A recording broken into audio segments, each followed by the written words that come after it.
Ngayong araw ay pupuntahan natin yung pinagtalian natin nung stag natin. Kasi nga Itong lagi siya kelso natin ay bagsak yung gala kanyang natin. palong. Binubugo siya. Kaya ngayon, pinasok natin sa loob ng kubo para makaiwas siya sa mga inahin natin na matatapang. Pero napakagandang manok na to. Ang gulang ng manok natin ito ay 6 na buwan pa lang. At baka sa mga ilang months natin pag-aalaga ay makakapag-up na natin. Makakapag benta na tayo ng ating mga manok.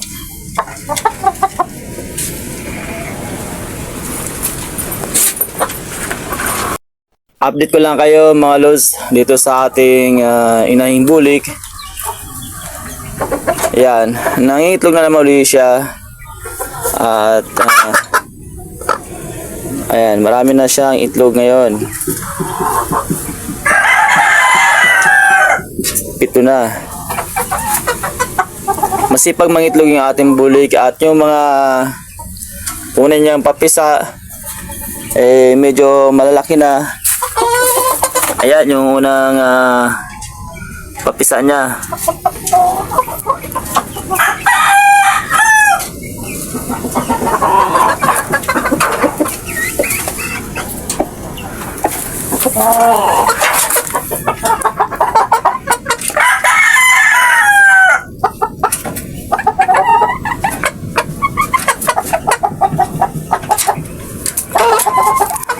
Yan, malalaki na yung unang papisa natin doon sa bulik natin at ang sumunod naman na papisa niya sa pangalawang bis niya pangitlog ay eto na siya.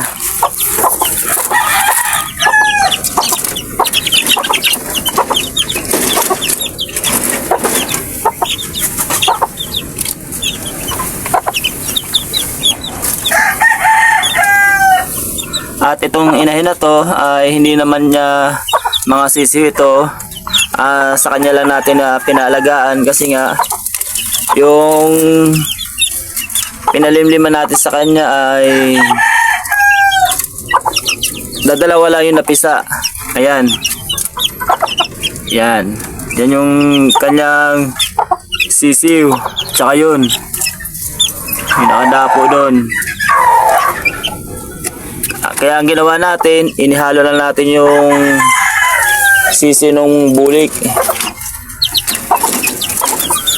para isahan na lang yung lilimlim sa kanila.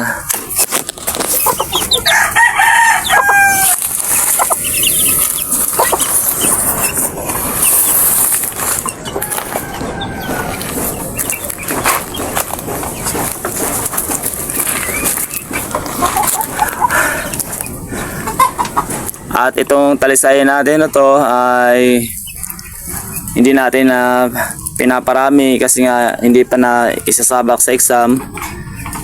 Hindi pa natin makita yung galawan nito kung maayos ba.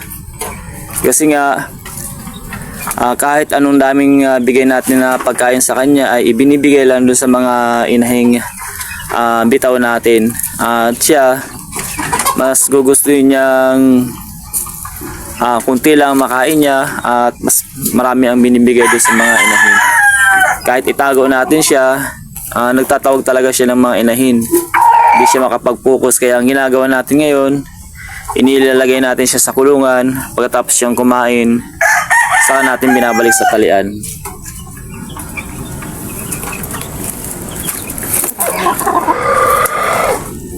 Sa ngayon nga ay marami na tayong mga babaeng pinakawalan. Kasi dagdag budget pa natin to sa patoka. Kaya ang ginagawa natin ay kumukuha tayo ng mga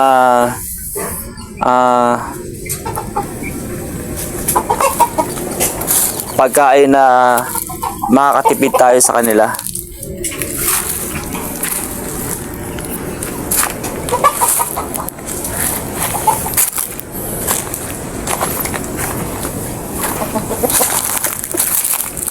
Ito na yung kinuha natin doon sa Pasay.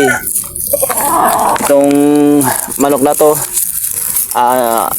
napakapayat niya, halos walang laman yung dibdib niya. Kaya ang ginagawa natin ngayon ay pinapalubog muna natin siya para maisalang na natin sa kasama niyang inahin.